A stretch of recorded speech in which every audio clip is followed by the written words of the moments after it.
大家好，我叫阿 Ken。今日星期日下晝3點鐘，我同阿仔呢就去茶餐廳廚房佬去試一試佢哋嘅下午茶。咁呢，我呢就叫咗個奶油多跟嗰啲奶茶，阿仔就叫薯條雞翼沙律，就加8蚊配一個是日糖水，就菠蘿涼粉。好，先講個奶油多係爆汁嘅，係好食。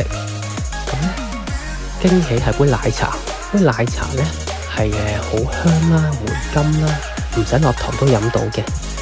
咁個雞翼薯條沙律就正正常常啦，正常發揮，冇乜特別。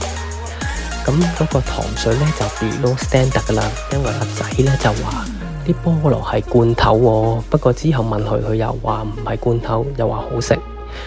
咁整體嚟講啦，廚房佬嘅食物質素呢係正常啦，價錢呢都親民嘅，咁所以都冇乜可以投訴啦。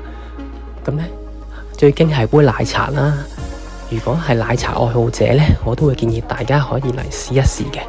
咁我呢個頻道呢，就係呢嘗試發掘唔同各區嘅美食啦，同大家分享。如果大家中意有一個頻道呢，請大家 CLS 我啦。再見。